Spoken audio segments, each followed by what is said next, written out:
Bihar news में स्वागत है आपका दोस्तों। मैं हूं फिरदौस गनी और आप देख रहे हैं केडीवी लाइव। दोस्तों आज हो चुका है 22 अगस्त 2024। तो आज की पूरे बिहार की टॉप न्यूज़ लेकर आए हैं आपके लिए। दोस्तों वीडियो शुरू करने से पहले आपके लिए एक जरूरी सूचना है। सूचना यही कि केडीवी लाइव का ऐप आ चुका है। आप केडीवी लाइव ऐप के माध्यम से भी पूरे बिहार की खबरों को देख सकते हैं।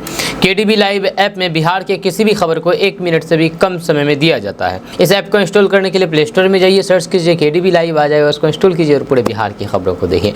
तो चलिए चलते हैं खबरों की ओर। दोस्तों कल बिहार में भारत बंद का पुरजोर असर दिखा है। कल भारत बंद का असर अलग अलग हिस्सों में व्यापक असर देखने को मिला है। बिहार की बात करें तो बिहार में गदर मच गया है, जहां पर आरक्षण में बंटवारे वाले सुप्रीम कोर्ट के फैसले के खिलाफ जम करके बवाल काटा गया है। विरोध प्रदर्शन करने के दौरान प्रदर्शनकारियों पर जम करके लाठीचार्ज किया गया। जब बिहार में हद तब हो गई जब राजधानी पटना के डाक बंगला चौराहे पर पुलिस ने गलती से एसडीएम पर ही लाठी बरसा दी। हालांकि बाद में सुरक्षा कर्मियों ने माफी भी मांग ली। जब बिहार की राजधानी पटना के डाक बंगला चौराहे पर प्रदर्शनकारियों ने जमकर के बवाल काटा। इस दौरान लाठियां बरसाई गई, कई सारे चोटिल भी हुए। राजधानी पटना के डिप्टी एसपी अशोक कुमार सिंह ने बताया है कि शांतिपूर्ण प्रदर्शन नहीं था। प्रदर्शनकारियों ने शहर की कानून व्यवस्था को हाथों में लिया। जब पटना के पास मौजूद फुलवारी शरीफ के पास भी भारत बंद के समर्थन में लोग सड़क पर उतरे, टायर जलाकर के ट्रैफिक को ठप करने की कोशिश की। इस दौरान सीपीआई एमएलए विधायक गोपाल रविदास ने कार्यकर्ताओं के साथ मिलकर के बिहटा समेसर मार्ग को घंटों जाम रखा। प्रदर्शनकारियों द्वारा बिहार के आरा में 10 मिनट तक ट्रेन को रोक रखा। इसके अलावा कई पार्टियों के कार्यकर्ताओं ने प्रदर्शन किया और फिर लोगों ने अंबेडकर चौक को पूरी तरीके से बंद कर दिया। वहीं पर दरभंगा में चंद्रशेखर के भीम आर्मी ने म्यूजियम गुमटी के पास बिहार संपर्क क्रांति ट्रेन को 1 घंटे तक रोक करके रखा। वहीं पर बिहार के अन्य जिले जहानाबाद, नवादा, पूर्णिया, किशनगंज, अररिया, कटिहार, सहरसा, बक्सर समेत औरंगाबाद में भी प्रदर्शनकारियों ने जगह जगह रेल या यातायात और फिर रास्तों को जाम करके रखा। दोस्तों बिहार में अपराधियों का शासन कायम हो चुका है। जब शासन प्रशासन नाम की चीज अब नहीं रही है, यह कहना है बिहार विधानसभा में नेता प्रतिपक्ष और राजद नेता तेजस्वी यादव का। इस घटना को लेकर के तेजस्वी यादव ने एनडीए सरकार पर निशाना साधा है। जी हां, नेता प्रतिपक्ष तेजस्वी यादव ने कहा है कि बिहार में अपराध चरम सीमा पर है। जब मुख्यमंत्री नीतीश कुमार से बिहार नहीं चल रहा है, कानून व्यवस्था उनके हाथ में है, वे थक चुकी है। बिहार में अपराध बढ़ा है, लड़कियों के साथ गलत काम बढ़े हैं, वहीं पर लोगों की जान ले जा रही है। जब पटना जैसे शहर में विस्फोट हो रहा है, नीतीश कुमार पूरी तरीके से असमर्थ लग रहे हैं और फिर उनका इकबाल प्रशासन से भी खत्म हो चुका है। डबल इंजन की सरकार है, सब कुछ नीतीश कुमार के पास है, लेकिन फिर भी लगातार अपराध बढ़ रहा है। नीतीश कुमार के राज में अपराधियों का मनोबल ऊंचा हो गया है। दोस्तों बिहार में कई ऐसे कुंड हैं जहां पर हमेशा गर्म पानी निकलता रहता है। ऐसे ही बिहार में गया के पास मोहरा गांव है, जहां पर कुएं और फिर नल से हमेशा गर्म पानी निकलता रहता है। पानी इतना ज्यादा गर्म रहता है कि इससे सिर्फ 15 मिनट में भोजन पक जाएगा। यहाँ के गर्म पानी में आराम से दाल चावल पका सकते हैं। ये गाँव पहाड़ के तटवर्ती के नीचे बसा हुआ है, जहाँ गाँव की आबादी करीब 800 से अधिक है, जहाँ हर घर के नल और फिर कुएं से हमेशा गर्म पानी ही निकलता है। यहाँ की महिलाओं को चावल पकाने के लिए पानी गर्म नहीं करना पड़ता है, वो ऑलरेडी जमीन से गर्म पानी आ रहा है। कहा जा रहा है कि नल का पानी करीब 65 डिग्री सेल्सियस, जबकि कुएं का पानी 35 डिग्री सेल्सियस तक गर्म रहता है। हालांकि गांव में पानी की जांच के लिए कई बार रिसर्च टीम पहुंच चुकी है, लेकिन इसका कोई भी नतीजा निकल करके सामने नहीं आया है। आपको बता दूं कि स्थानीय लोगों का मानना है कि गाँव के बगल में स्थित पहाड़ी में सल्फर और फिर गंधक की मात्रा बहुत ज्यादा है, लिहाजा गाँव के हर नल और फिर कुएं से हमेशा इस वजह से गर्म पानी ही निकलता है। जबकि इस गाँव के आसपास ऐसा कुछ भी नहीं है जब वहां पर ठंडे पानी निकलता है। ठंड के दिनों में तो गांव के लोगों को ज्यादा दिक्कत नहीं होती है, लेकिन गर्मी के मौसम में खौलता हुआ पानी निकलता है। इस पानी को घड़े में भरा जाता है। जब ये पानी ठंडा हो जाता है तब लोग इसे पीते हैं और इस्तेमाल करते हैं। यहाँ पर हर घर बड़े बड़े घड़ा मिल जाएंगे, जब घड़े में ही पानी को ठंडा किया जाता है। दोस्तों बिहार सरकार में खाद्य एवं आपूर्ति मंत्री लेसी सिंह को पूर्णिया और आसपास के बाहुबलियों से गंभीर खतरा है। पुलिस और विशेष शाखा की एक रिपोर्ट के बाद बिहार सरकार ने लेसी सिंह को जेड सिक्योरिटी की सुरक्षा देने का फैसला कर लिया है। जब बिहार सरकार की सुरक्षा संबंधित कमेटी ने इसकी अनुशंसा कर दी है, जब इसके साथ ही बिहार के 2 सांसदों को वाई श्रेणी की सुरक्षा देने का फैसला किया है। जब मंत्री लेसी सिंह बिहार की पहली ऐसी मंत्री होंगी जिन्हें जेड श्रेणी की सुरक्षा दी जाएगी। दरअसल बिहार पुलिस की खुफिया शाखा ने सरकार को ये रिपोर्ट दी थी कि मंत्री को एक बाहुबली राजनेता से गंभीर खतरा है। हालिया दिनों में पूर्णिया जिले में 2 चुनाव हुए, लोकसभा चुनाव के साथ साथ रुपोली में विधानसभा चुनाव हुए।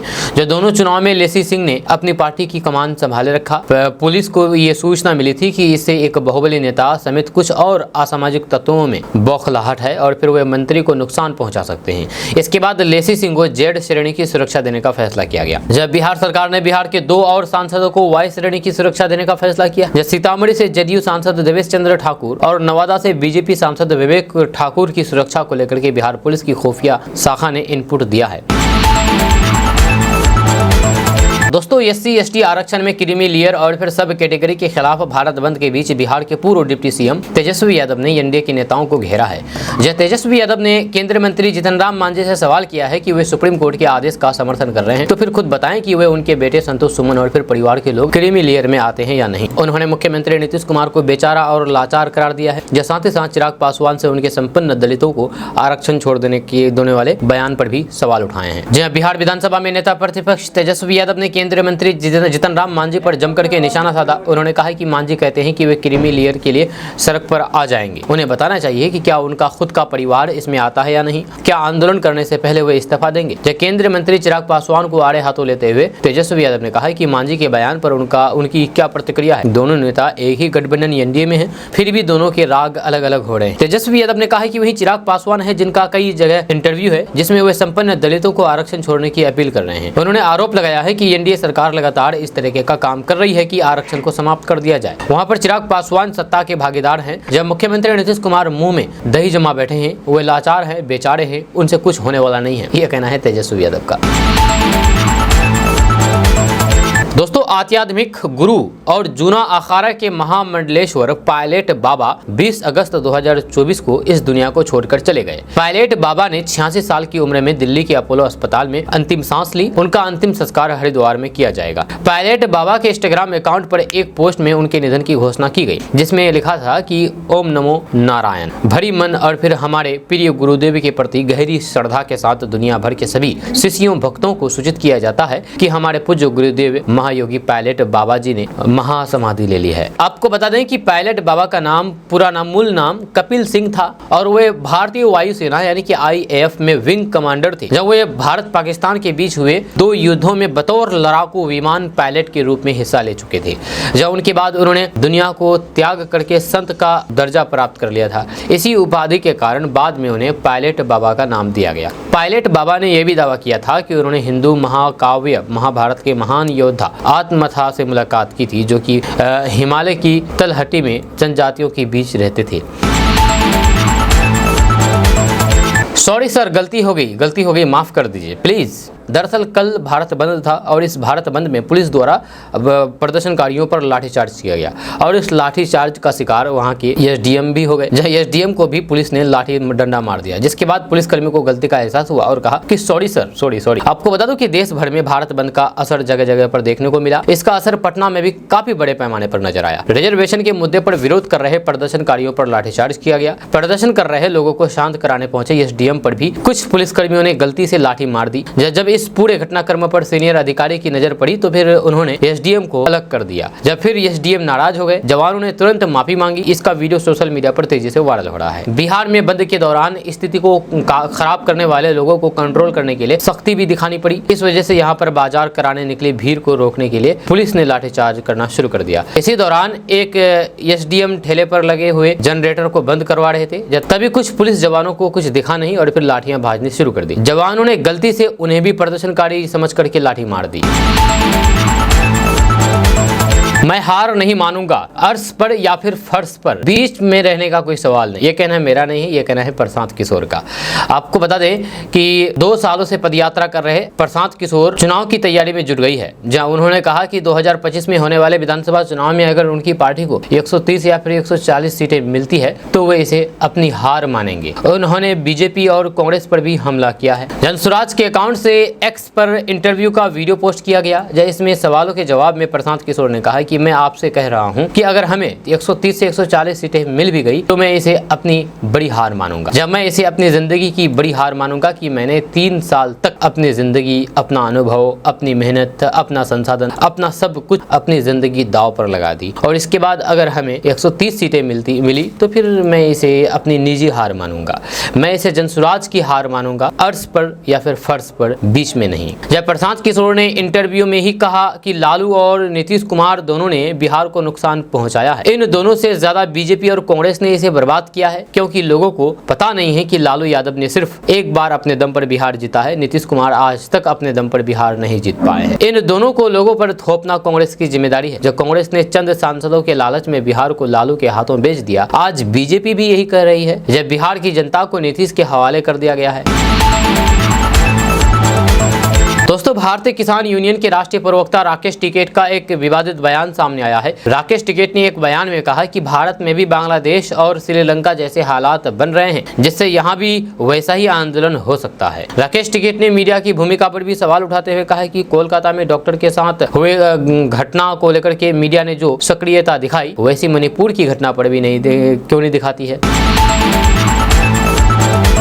दोस्तों, केंद्रीय मंत्री चिराग पासवान ने भारत बंद का अपना समर्थन दिया। जी हाँ, उन्होंने सोशल मीडिया के एक्स पर लिखा कि मैं आश्वस्त करता हूं कि जब तक मैं हूं तब तक आरक्षण में किसी भी प्रकार का बदलाव संभव नहीं है। इस समर्थन की वजह भी उन्होंने बताई है। उन्होंने कहा है कि भारत बंद के फैसले का मैं और मेरी पार्टी लोक जनशक्ति पार्टी अनुसूचित जाति एवं अनुसूचित जनजाति के पक्ष में नैतिक रूप से समर्थन करता हूँ। चिराग पासवान ने लिखा है कि समाज के शोषितों और फिर वंचितों के हक की आवाज बनना उनका कर्तव्य है। उन्होंने लिखा है कि पार्टी के संस्थापक पद्म भूषण श्री रामविलास पासवान जी भी सड़क से लेकर के सदन तक सदैव अनुसूचित जाति एवं जनजाति के उत्थान के लिए प्रतिबद्ध रहे। उन्होंने आगे लिखा है कि प्रधानमंत्री जी के नेतृत्व वाली केंद्र की एनडीए सरकार भी शोषित और फिर वंचितों के विकास के लिए प्रतिबद्ध रही है।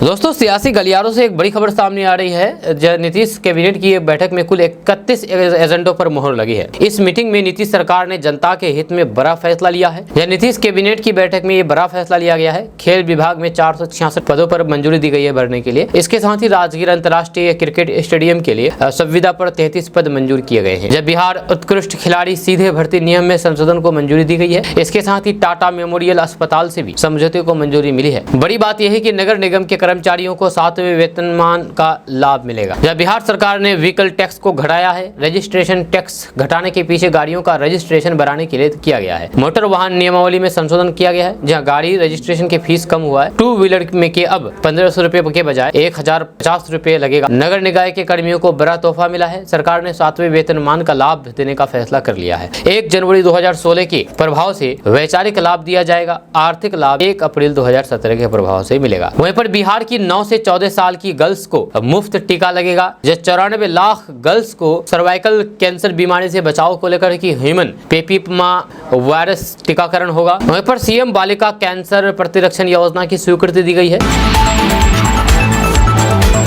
दोस्तों, बिहार में जमीन सर्वे का काम चल रहा है। इस सर्वे के माध्यम से सरकार जमीन के सही मालिक को उसका हक दिलाना चाहती है और जमीन पर चल रहे वाद विवाद को खत्म करना चाहती है। ऐसे में यदि जमीन सर्वे के दौरान आपके साथ कुछ गड़बड़ होता है तो फिर आप इसकी शिकायत कर सकते हैं। बिहार जमीन सर्वे में गड़बड़ी होने पर आप 5 काम कर सकते हैं। आपको बता दूं कि जमीन सर्वे से संबंधित यदि आपको कोई भी शिकायत है तो आप ऑनलाइन dlrs.bihar.gov.in या ब्लॉक कार्यालय में जाकर के शिकायत दर्ज करवा सकते हैं। जमीन की नापी पूरी हो जाने पर आप ब्लॉक प्रखंड कार्यालय जाकर के या फिर ऑनलाइन अपनी जमीन की नई जानकारी ले सकते हैं। जमीन सर्वे के बाद बनी रिपोर्ट में आपके जगह किसी और का नाम है तो फिर आप शिकायत ऑनलाइन या फिर ब्लॉक कार्यालय में जाकर के कर सकते हैं। वहीं पर यदि आप शिकायत दर्ज करवाते हैं तो फिर इसके तुरंत बाद प्रशासन आपकी शिकायत पर एक्शन लेगा और जमीन की दोबारा से जाँच की जाएगी। वहीं पर यदि ऑनलाइन या फिर ब्लॉक कार्यालय में शिकायत के बाद उस पर कोई भी कार्रवाई नहीं होती है तो फिर आप अदालत की मदद भी ले सकते हैं।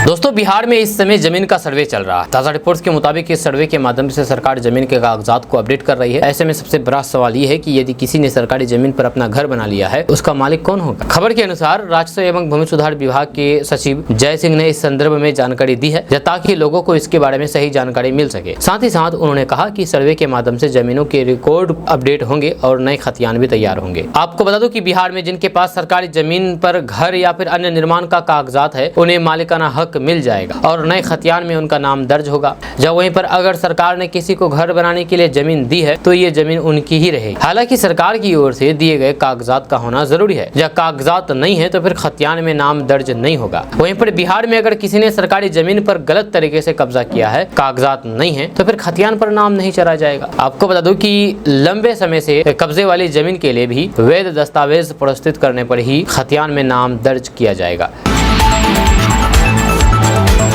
दोस्तों, पीएम मोदी के हनुमान चिराग पासवान को आखिर क्या हो गया है? चिराग पासवान पीएम मोदी का साथ छोड़ करके अब विपक्ष का साथ दे रहे हैं। जी हाँ, आपको बता दूं कि चिराग पासवान ने मंत्री पद की शपथ लेने के बाद प्रधानमंत्री के लिए बहुत ही आदर वाले भाव दिखाए थे। पहले भी खुद भी कह चुके थे कि वे मोदी के हनुमान हैं। हालांकि किताबों और दिमागों में यह है कि हनुमान जी ने अपने प्रभु राम के किसी भी फैसले पर कभी भी सवाल नहीं उठाए। जबकि हाल ही में चिराग पासवान ने जो तेवर दिखाए हैं उसे लेकर के राजनीतिक गलियारों में चर्चाएं तेज हो गई। जब बड़ी सरकारी नौकरियों में लेटरल एंट्री को भी वे अपने तेवर दिखा चुके हैं। ये दिगर बात है कि अब वे मुद्दा ही नहीं रहा, सरकार ने इसे पूरी तरीके से रोक लगा। इसके बाद भी उन्होंने बुधवार को आरक्षण पर सुप्रीम कोर्ट के फैसले के बाद विपक्षी दलों के भारत बंद का समर्थन किया, जबकि एनडीए में शामिल कोई भी दूसरा दल बंद के समर्थन में नहीं है। इससे पहले चिराग पासवान ने वक्फ बोर्ड मसले पर भी एनडीए से अलग राय जताई थी, जहां उन्होंने कहा था कि इस बिल को पहले ज्वाइंट पार्लियामेंट्री कमेटी को भेजा जाना चाहिए था। जब बिल जेपीसी को चला गया है, फिर भी आरक्षण वाले मसले पर चिराग पासवान ने भारत बंद का समर्थन क्यों किया, ये सवाल अहम है। प्रधानमंत्री नरेंद्र मोदी ने चिराग पासवान को वही खाद्य प्रसंस्करण मंत्रालय सौंपा है जो कि उनके पिता के पास था।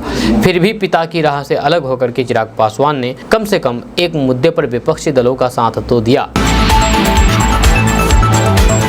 दोस्तों, बिहार के जमीन मालिकों के लिए एक बड़ी खबर सामने आ रही है। ताजा रिपोर्ट्स के मुताबिक बिहार में जमाबंदी को आधार से लिंक कराना जरूरी कर दिया गया है। इसलिए आप जल्द से जल्द अपने जमाबंदी को आधार कार्ड और फिर मोबाइल नंबर से लिंक करा दें। खबर के अनुसार बिहार में जमीन से संबंधित होने वाले फर्जी को रोकने के लिए सरकार ने जमाबंदी को आधार से जोड़ने के निर्देश दिए हैं, ताकि जमीन के कागजात में किसी तरीके के बदलाव होने पर जमीन के मालिक को इसकी सूचना मोबाइल नंबर से मिल जाए। आपको बता दें कि जमीन की जमाबंदी को आपने अभी तक आधार कार्ड और फिर मोबाइल नंबर से नहीं जुड़वाया है तो फिर जल्द ही इसे जुड़वा ले, वरना आपकी जमाबंदी को अंचल कार्यालय द्वारा ब्लॉक कर दिया जा सकता है। इसको लेकर के दिशा निर्देश जारी कर दिया गया है। खबर के अनुसार बहुत से जमाबंदी ऐसे हैं जो आधार कार्ड और फिर मोबाइल नंबर से जुड़े नहीं है। विभाग ने सभी जमाबंदी को आधार कार्ड और फिर मोबाइल नंबर से जोड़ने को कहा गया है। इसके लिए आप अपने राजस्व कर्मचारी से मिले और फिर अपने संबंधित जमीन लगान की रसीद, आधार कार्ड और फिर मोबाइल नंबर देकर के इसे लिंक कराएं। दोस्तों, बिहार में जमीन सर्वे का काम चल रहा है। इस सर्वे के दौरान पुश्तैनी जमीन पर अपने हिस्से का दावा करने के लिए लोगों से वंशावली ली जा रही है, ताकि इस बात की पुष्टि हो सके कि ये जमीन उनके पूर्वज जैसे कि दादा परदादा की हो। अब सवाल है कि आखिर वंशावली कैसे बनाएं? तो आपको बता दें कि वंशावली बनाने के लिए सबसे पहले आपको अपने क्षेत्र के वार्ड सदस्य से संपर्क करना होगा। यहाँ पर आपको वंशावली बनाने के लिए आवेदन पत्र मिलेगा। इसमें आप मांगी गई सभी जानकारी को भर दें और ग्राम सभा से इसे पास कराएं। आपको बता दूं कि बिहार के हर पंचायत में मंगलवार, बुधवार और फिर गुरुवार को वंशावली बनाने के लिए शिविर लगाई जाती है। आप जाकर के अपने पंचायत में जाकर के अपनी वंशावली बनवा सकते हैं। आप ग्राम सभा या फिर जिला कोर्ट से भी वंशावली बनवा सकते हैं। आपको बता दें कि बिहार में वंशावली बनवाने के लिए 5 कागजात लगेंगे। जी हाँ, बिहार में वंशावली बनाने के लिए आवेदक का आधार कार्ड की कॉपी जमा करनी होगी। बिहार में वंशावली बनाने के लिए आवेदक का मोबाइल नंबर भी सही दर्ज करना होगा। बिहार में वंशावली बनाने के लिए आवेदक के दादा का मृत्यु प्रमाण पत्र भी जमा करना होगा। यदि आवेदक के दादा जिंदा है तो फिर उनको आधार कार्ड की कॉपी जमा करनी होगी। इसको लेकर के निर्देश दिया गया है। दोस्तों, बिहार के स्कूलों में पढ़ाने वाले हेड मास्टरों के लिए एक बड़ी खबर सामने आ रही है। ताजा रिपोर्ट्स के मुताबिक विभाग ने ई शिक्षा कोष पर डाटा अपलोड नहीं करने वाले प्रिंसिपल पर कार्रवाई शुरू कर दी है, जिससे कि राज्य में हरकंप मच गया है। खबर के अनुसार शिक्षा विभाग ने डाटा एंट्री में लापरवाही बरतने पर बांका में 18 प्रिंसिपल के वेतन पर रोक लगा दी है। साथ ही साथ इन सभी विद्यालय प्रधानाध्यापकों से स्पष्टीकरण भी मांगा गया है। उन्होंने विभाग के आदेश के बावजूद भी डाटा एंट्री करने में लापरवाही बरती है। आपको बता दूं कि विभाग ने ई शिक्षा कोष को शिक्षक के साथ बच्चों की निगरानी के लिए तैयार किया गया है, या शिक्षकों की इस पर नियमित उपस्थिति बनने लगी है। लेकिन कई स्कूल बच्चों का डाटा ई शिक्षा कोष पर अपलोड करने में लापरवाही बरत रहे हैं। दोस्तों, बिहार में नौकरी की तलाश कर रहे युवाओं के लिए एक अच्छी खबर सामने आ रही है। ताजा रिपोर्ट्स के मुताबिक बिहार में 500 से ज्यादा लैब टेक्नीशियन की भर्ती की जाएगी। इसको लेकर के विभाग के स्तर पर तैयारियां शुरू कर दी है। जल्द ही नोटिफिकेशन जारी किया जाएगा। अभी नोटिफिकेशन जारी नहीं हुआ है, लेकिन ऐलान कर दिया गया है। खबर के अनुसार बिहार के 534 प्रखंड के लिए एक लैब टेक्नीशियन की बहाली की जाएगी। इसके लिए विभाग के स्तर पर पद सृजन की कार्यवाही चल रही है। जल्द ही भर्ती से संबंधित आने वाले खर्च का आकलन करने के बाद इस प्रस्ताव को स्वीकृति के लिए मंत्रिमंडल के पास भेजा जाएगा। आपको बता दें कि मंत्रिमंडल से स्वीकृति मिलने के बाद भर्ती से संबंधित नोटिफिकेशन जारी किया जाएगा। जो लोग लैब टेक्नीशियन की नौकरी की तैयारी कर रहे हैं वे विभाग की वेबसाइट पर नजर बनाए रखें, क्योंकि जल्द ही इससे संबंधित नोटिफिकेशन को जारी किया जाएगा। बिहार में रहने वाले लोगों के लिए एक बड़ी खबर सामने आ रही है। ताजा रिपोर्ट्स के मुताबिक नीतीश सरकार ने बिहार में जमीन सर्वे के लिए 4 गांवों पर एक अमीन की तैनाती की है। ये अमीन लोगों के जमीन की नापी करेंगे। इसको लेकर के निर्देश दे दिया गया है। खबर के अनुसार विभाग ने सर्वे के लिए हर अंचल मुख्यालय पर एक कैंप ऑफिस बनाया गया है। हर कैंप ऑफिस में एक ASO यानी कि सहायक बंदोबस्त पदाधिकारी, उनके नेतृत्व में 2 कानूनगो और 2 क्लर्क की तैनाती की गई है। जमीन मालिक सर्वे फॉर्म को भर करके जमीन दस्तावेज की कॉपी को यहाँ पर जमा करें और रसीद ले। आपको बता दूं कि पहले चरण में उन गांवों में सर्वे होगा जहां पर खेसरा यानी कि जमीन के प्लॉट की संख्या 2000 से कम है। इसको लेकर के दिशा निर्देश जारी कर दिया गया है। या इन गांवों में सर्वे के बाद उन गांवों का सर्वे होगा जहां पर खेसरा की संख्या अधिक है। अब सवाल है कि आखिर जमीन सर्वे के लिए किन कागजातों की जरूरत। तो आपको बता दूं कि जमीन सर्वे के लिए 100 घोषणा पत्र यानी कि प्रपत्र 2 फॉर्म को भरना होगा। साथ ही साथ जमीन के सत्यापन के लिए जमाबंदी रजिस्टर, लगान रसीद, LPC, वसीयत, दान, खतियान आदि कागजात की फोटोकॉपी सर्वे के माध्यम से जमा करना होगा। दोस्तों, बिहार में रहने वाले लोगों के लिए एक बड़ी खबर सामने आ रही है। ताजा रिपोर्ट्स के मुताबिक आज बिहार में 24 जिलों में बारिश का अलर्ट जारी कर दिया है। साथ ही साथ लोगों को सावधान रहने के निर्देश दिए गए हैं। जी हां, खबर के अनुसार आज बिहार के पटना, बांका, भागलपुर, मुंगेर, बेगूसराय, लखीसराय, खगड़िया, जमुई, नवादा, गया, जहानाबाद, नालंदा, अरवल, औरंगाबाद, रोहतास, कैमूर, सारण, भोजपुर, बक्सर, पूर्वी चंपारण, पश्चिमी चंपारण, गोपालगंज और सिवान में बारिश के आसार हैं। आपको बता दूं कि बिहार के इन जिलों में कुछ स्थान पर हल्की तो कुछ स्थान पर मध्यम स्तर की बारिश हो सकती है। वहीं पर 1-2 स्थान पर आसमानी बिजली गिरने की भी आसार है। इसलिए खराब मौसम के दौरान सावधानी बरतें और हरे पेड़ पौधे तथा बिजली के खंभे से दूरी बना करके रहें। जब मौसम वैज्ञानिकों की माने तो झारखंड में एक चक्रवाती हवा का क्षेत्र बना है, इससे कई इलाकों में बारिश की संभावना है। वहीं पर अगले 1-2 दिनों में मानसून फिर से एक्टिव होगा, जिससे बिहार के ज्यादातर जिलों में अच्छी खासी बारिश दर्ज की जा सकती है। दोस्तों, बिहार के सभी जिलों में दूसरे चरण का जमीन सर्वे शुरू कर दिया गया है। इसके लिए ग्रामीण स्तर पर सर्वे शिविर लगाई जा रही है। साथ ही साथ लोगों को जमीन सर्वे के बारे में जानकारी दी जा रही है ताकि लोग इसके अपने जमीन का सर्वे करा सके। खबर के अनुसार बिहार में यदि कोई भी जमीन सर्वे की प्रक्रिया में भाग नहीं लेते हैं तथा 100 घोषणा पत्र और वंशावली जमा नहीं करते हैं तो इससे भविष्य में उन्हें काफी ज्यादा परेशानी हो सकती है। जमीन के कागजात के लिए भागदौड़ करना पड़ सकता है। इसलिए अगर आप भी जमीन सर्वे नहीं कराए हैं तो जमीन सर्वे जरूर करा लें, नहीं तो आपको बाद में भारी पछताना पड़ सकता है। आपको बता दो कि बिहार सरकार जमीन सर्वे के माध्यम से जमीन का नया खतियान और नया नक्शा तैयार करने जा रही है। साथ ही साथ जमीन के दस्तावेज को डिजिटल करने जा रही है। ऐसे में यदि कोई भी व्यक्ति जमीन का सर्वे नहीं कराता है तो फिर उनके कागजात अपडेट नहीं होंगे। सरकार ने साफ कर दिया है कि बिहार में रहने वाले या फिर दूसरे राज्य और फिर विदेश में रहने वाले लोगों को भी 100 घोषणा पत्र वंशावली के साथ जमीन से संबंधित कागजात जमा करना होगा। आप ऑनलाइन के माध्यम से भी वेबसाइट www.dlrs.bihar.gov.in पर अपने कागजात को जमा कर सकते हैं। दोस्तों, बिहार में नौकरी की तलाश कर रहे युवाओं के लिए एक अच्छी खबर सामने आ रही है। ताजा रिपोर्ट्स के मुताबिक बिहार कृषि विभाग में 2000 पदों पर बहाली की जाएगी। इसको लेकर के विभाग के स्तर पर तैयारियां शुरू कर दी गई है। जल्द ही भर्ती की प्रक्रिया शुरू कर दी जाएगी। यह खबर के अनुसार बिहार के कृषि मंत्री मंगल पांडे ने घोषणा करते हुए कहा कि बिहार में जल्द से जल्द कृषि समन्वयक के खाली पड़े 2000 पद भरे जाएंगे। इसके लिए जल्द ही नोटिफिकेशन जारी किया जाएगा। अभी नोटिफिकेशन जारी नहीं हुआ है। जब जारी होगा तो आपको KDB लैब के माध्यम से भी ऐप के माध्यम से भी बताया जाएगा। आपको बता दो कि बिहार में कृषि समन्वयक के स्वीकृत 4391 पदों के विरुद्ध अभी 2400 कृषि समन्वयक कार्यरत हैं। ऐसे में विभाग ने जल्द ही 2000 पद भरने का फैसला किया है। इसके अलावा अन्य जितने भी पद खाली हैं उसे भी जल्द से जल्द भर दिया जाएगा। दरअसल बिहार में कृषि समन्वयक के माध्यम से ही किसानों तथा तक समय पर गुणवत्तापूर्ण बीज और फिर उर्वरक पहुंचता है। इसलिए कृषि समन्वयकों की नियुक्ति होने से कृषि विभाग की योजना को जमीनी स्तर पर पहुंचाने में मदद मिलेगी और फिर किसानों को लाभ होगा। दोस्तों, बिहार के समस्तीपुर से एक हैरान कर देने वाला मामला सामने आया है। दरअसल सदर अस्पताल में लाइट चले जाने के बाद मरीज का इलाज मोबाइल टॉर्च से किया गया। जी हाँ, इसका वीडियो सोशल मीडिया पर जमकर के वायरल हो रहा है। जानकारी के मुताबिक अस्पताल में समस्तीपुर के सदर अस्पताल में बिजली चली गई थी, जनरेटर भी खराब हो गया था। ऐसे में करंट से झुलसे मरीज का इलाज टॉर्च की रोशनी में किया गया। आपकी जानकारी के लिए आपको बता दें कि बिहार के सभी सरकारी अस्पतालों में विद्युत आपूर्ति के लिए वैकल्पिक तौर पर जनरेटर की व्यवस्था की गई है। इसके बावजूद भी अस्पताल में ऐसी स्थिति देखने को मिल रही है, जहां इस घटना को देखने के बाद लोग हैरान हो रहे हैं। मोहनपुर थाना क्षेत्र से एक युवक को करंट लगने के कारण स्थिति गंभीर हो गई थी, जिसको लेकर के बेहतर इलाज के लिए पटोरी अनुमंडलीय अस्पताल से सदर अस्पताल रेफर कर दिया गया था। यह इलाज के दौरान लाइट चली गई, जिसके बाद सदर अस्पताल के इमरजेंसी वार्ड में बिजली कटने के बाद करीब आधे घंटे तक इमरजेंसी वार्ड का ओटी अंधेरी में डूबा रहा। इस दौरान ड्यूटी में तैनात चिकित्सक और फिर स्वास्थ्य कर्मी के द्वारा मोबाइल की रोशनी में मरीज का इलाज किया जाता रहा। इस मामले में सदर अस्पताल के उपाध्यक्ष डॉक्टर नागमणि का कहना है कि बारिश के कारण बिजली के तार में दिक्कत आ गई थी, जिसे दुरुस्त करने में कुछ वक्त लग गया था।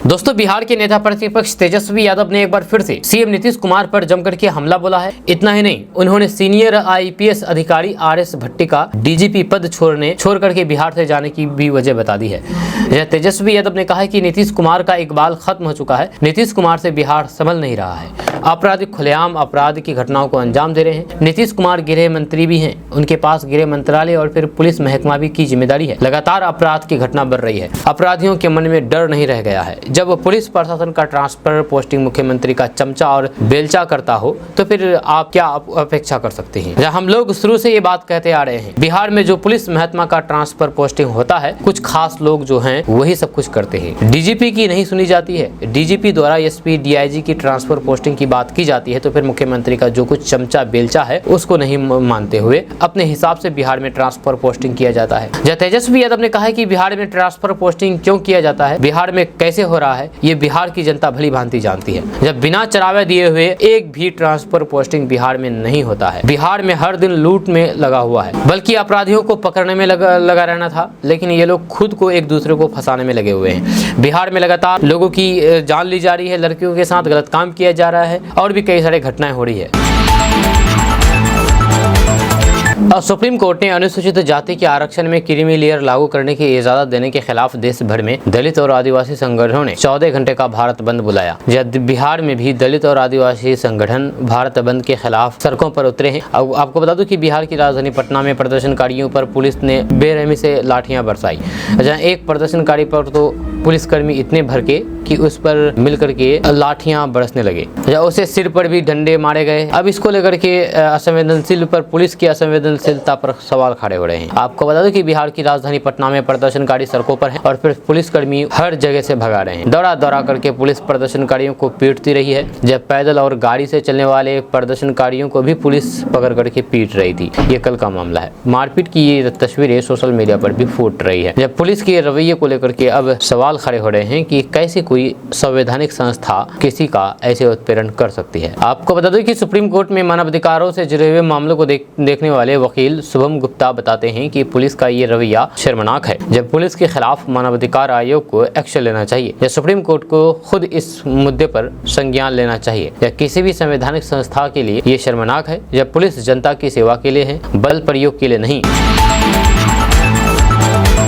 दोस्तों, SC/ST के आरक्षण में सब कोटा पर सुप्रीम कोर्ट के फैसले के खिलाफ भारत बंद का बिहार में व्यापक असर देखा गया। जब बिहार के कई जिलों में सड़कें जाम रही, जहां और फिर ट्रेनों को जहां तहां रोका गया, लिहाजा यात्रियों को भारी मुश्किलों का सामना करना पड़ा। जब बिहार के मोतिहारी में बंद का खासा असर देखने को मिला, जब प्रदर्शनकारियों ने आनंद विहार मुजफ्फरपुर सप्त क्रांति एक्सप्रेस को चांदमारी रेलवे गुमटी पर करीब 10 मिनट तक रोक करके रखा। इसके साथ ही बक्सर में प्रदर्शनकारियों ने कोर्ट जा रहे जज की गाड़ी को रोक दिया और फिर अंबेडकर चौक पर भी जाम लगा दिया। वहीं पर आरा रेलवे स्टेशन पर प्रदर्शनकारियों ने मैसूर रानी कमलापति सहरसा ट्रेन को रोक दिया और चक्का जाम कर दिया। वहीं पर जहानाबाद में प्रदर्शनकारियों की पुलिस से हाथापाई हो गई। इस दौरान पुलिस ने प्रदर्शनकारियों को खदेड़ा और जाम खत्म कराया। वहीं पर गोपालगंज में भी भारत बंद का मिला जुला असर देखने को मिला, जहां पर प्रदर्शनकारियों ने सड़कों पर निकल करके नारेबाजी की और दुकान बंद करने का आह्वान किया। वहीं पर भारत बंद के चलते रेल यातायात काफी प्रभावित हुआ। दानापुर शाहपुर बक्सर लाइन पर ट्रैक जाम करने से अप और फिर डाउन में परिचालन लगभग घंटे भर तक बाधित रहा। प्रदर्शनकारियों ने बक्सर नई बाजार पार्क के पास ट्रैक जाम करके परिचालन ठप कर दिया। वहीं पर सहरसा में भारत बंद के दौरान प्रदर्शनकारियों ने सहरसा कचहरी हाल्ट पर सुपौल सहरसा पैसेंजर ट्रेन को रोक करके घंटों प्रदर्शन किया, जिससे रेल यात्रियों को परेशानियों का सामना करना पड़ा। अब सवाल है कि आखिर कल भारत बंद क्यों हुआ। आपको बता दें कि सुप्रीम कोर्ट ने हाल ही में अपने एक फैसले में SC/ST के लोगों के बीच में ही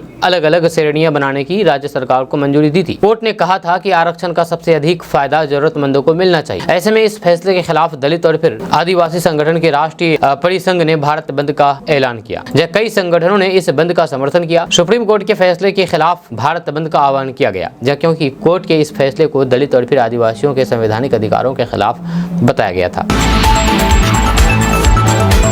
दोस्तों, बीजेपी ने आगामी राज्यसभा उपचुनाव के लिए बिहार में वरिष्ठ अधिवक्ता और बार काउंसिल ऑफ इंडिया यानी कि BCI के अध्यक्ष मनन कुमार मिश्रा को मैदान में उतारा है। राज्यसभा चुनाव 3 सितंबर को होना है। जब मनन कुमार मिश्रा ने इससे पहले भाजपा से कोई भी औपचारिक जुड़ाव नहीं जताया है, लेकिन उन्होंने कहा था कि 2022 के विधानसभा चुनाव के नतीजे से पता चलता है कि पूरे देश की जनता ने PM मोदी के नेतृत्व को स्वीकार कर लिया है।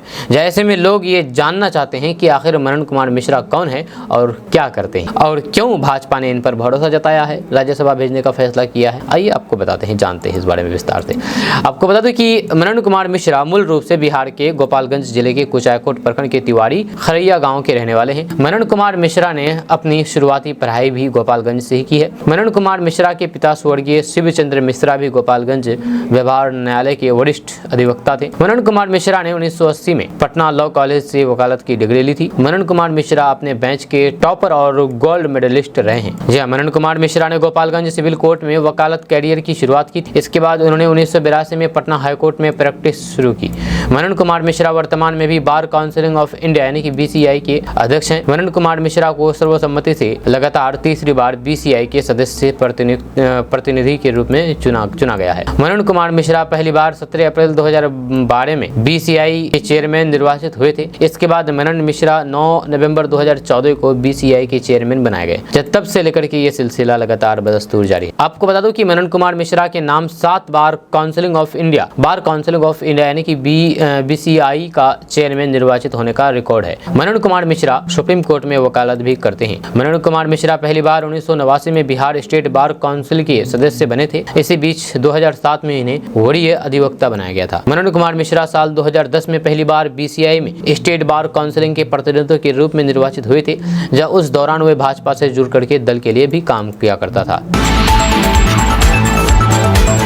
दोस्तों, भारतीय जनता पार्टी यानी कि BJP ने कल से ही पूरे देश में अपने सदस्यता अभियान की शुरुआत कर दी है। देश के कई राज्यों में सदस्यता अभियान को लेकर के पार्टी ने अपने प्रमुख नेताओं और फिर कार्यकर्ताओं को बुला करके कार्यशाला की है। लेकिन पटना में आयोजित कार्यशाला में अलग ही ड्रामा हो गया, जब पार्टी के बड़े नेताओं की मौजूदगी में एक महिला नेत्री ने ताबड़तोड़ गाली गलौज की और फिर नाटक किया। ये वाकया मंच पर हुआ और फिर वहाँ मौजूद तमाम बड़े नेता सिर्फ मुँह देखते रह गए। दरअसल BJP ने कल पटना के रविंद्र भवन में अपनी पार्टी के प्रमुख नेताओं और फिर कार्यकर्ताओं को जुटाया था, जहां उन्हें दिन भर की कार्यशाला में यह समझाया जाना था कि कैसे सदस्यता अभियान को चलाना है और लोगों को सदस्य बनाना है।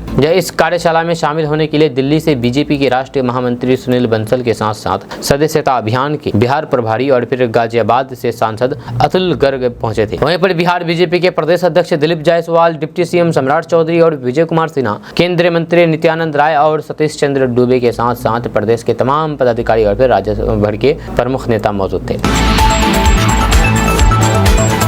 खबर कटिहार से सामने आई है। आपको बता दूं कि पुलिस विभाग में आए दिन प्रेम प्रसंग का मामला उजागर हो रहा है। कई बार महिला पुलिस कर्मी को प्रेम प्रसंग में जान भी गंवानी पड़ी है। जी हां, अब ऐसा ही एक मामला कटिहार से सामने आया है। यहां पर एक थानाध्यक्ष पर अपने ही थाने की डायल 112 पर 112 पर तैनात महिला पुलिस कर्मी के साथ अवैध संबंध रखने का आरोप लगा है।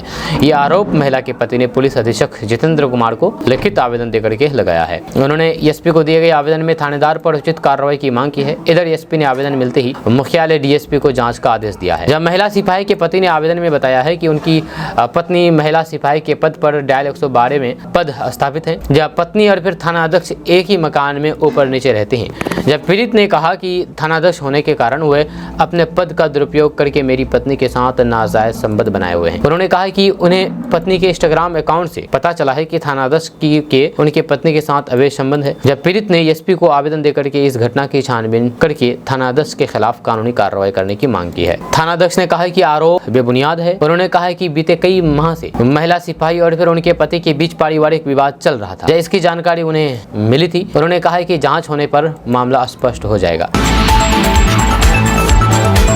दोस्तों, बिहार के लोगों की भी अब रजिस्ट्री होगी, यानी कि आपकी रजिस्ट्री, मेरी रजिस्ट्री, सभी को अपना एक यूनिक नंबर मिलेगा हर परिवार को। आपको बता दूं कि नीतीश पहली बार सोशल रजिस्ट्री योजना लेकर के आई है, यानी कि लोगों की रजिस्ट्री। पहले आप लोगों ने सुना होगा जमीन की रजिस्ट्री, व्यवसाय की रजिस्ट्री, दुकान की रजिस्ट्री, लेकिन अब लोगों की भी रजिस्ट्री होगी। जब नीतीश सरकार पहली बार सोशल रजिस्ट्री योजना लेकर के आई है, इस प्रस्ताव को राज्य कैबिनेट से भी मंजूरी मिल गई है। इसके तहत बिहार के लोगों का ऑनलाइन पंजीयन किया जाएगा, यानी कि एक यूनिक नंबर मिलेगा, ऑनलाइन रजिस्टर किया जाएगा। हर परिवार और उसके सदस्यों का यूनिक नंबर आईडी होगा। इसी के जरिए उन्हें सभी सरकारी योजनाओं का लाभ मिलेगा। इससे सरकार ये ट्रैक कर सकेगी कि कौन सा व्यक्ति किस योजना का कितना लाभ उठा रहा है। साथ ही साथ नागरिकों को भी, यानी कि लोगों को भी सरकारी योजनाओं का लाभ लेने में आसानी होगी। जब कैबिनेट विभाग के अपर मुख्य सचिव डॉक्टर एस सिद्धार्थ ने बुधवार को राज्य मंत्रिमंडल के फैसले की जानकारी देते हुए बताया कि आम नागरिकों का परिवार आधारित सोशल रजिस्टर तैयार किया जाएगा। इसके तहत लाभुकों को एक नंबर मिलेगा। इसके माध्यम से ही वे सरकारी सेवाओं का लाभ ले सकेंगे। लोगों को एकीकृत पोर्टल से लोक सेवाओं को प्रदान करने के उद्देश्य से unified service delivery platform Bihar one तैयार होगा। आम नागरिकों के लिए राज्य सरकार द्वारा दी जाने वाली सेवाओं और फिर योजनाओं की पात्रता एक ही डैशबोर्ड पर उपलब्ध रहेगा। बिहार वन पोर्टल के माध्यम से आम नागरिकों को सिंगल लाइन ऑन एवं सिंगल विंडो के माध्यम से आवेदन करने में सुविधा होगी। आपको बता दूं कि एसईएस के मुताबिक एक परिवार और फिर उसके हर सदस्य को अलग अलग आईडी दी जाएगी। इसके बाद छात्रवृत्ति, पेंशन और फिर विभिन्न सब्सिडी सहित सभी सरकारी लाभुकों को इसके माध्यम से भेजा जाएगा। एक बार परिवार और फिर सदस्य आईडी तैयार हो जाने और फिर सत्यापित हो जाने के बाद योजनाओं का फायदा तेजी से मिलने लगेगा। साथ ही साथ इसमें फर्जीवाड़े एवं दोहराव की गुंजाइश भी कम रहेगी। इससे एक आदमी को एक सरकारी योजना का एक बार ही लाभ मिल सकेगा, क्योंकि उसकी लॉगिंग आईडी में सभी योजनाओं की पूरी जानकारी रहेगी। सोशल रजिस्ट्री का आम नागरिकों को भी खासा फायदा होने वाला है। एक बार आईडी बनने के बाद लोग अपने दस्तावेज ऑनलाइन अपलोड कर सकेंगे। साथ ही साथ अलग अलग योजनाओं के लिए आवेदन करने के लिए उन्हें बार बार दस्तावेज नहीं जमा करने पड़ेंगे, क्योंकि सरकार के पास उस परिवार और फिर व्यक्ति का पूरा डेटाबेस होगा। बताया जाता है कि कैबिनेट से मंजूरी मिलने के बाद अब इस योजना पर काम करना शुरू कर दिया जाएगा। यह सरकार अगले 6 महीने के भीतर इस योजना की शुरुआत कर सकती है। पहले प्रमुख योजनाओं को इससे जोड़ा जाएगा।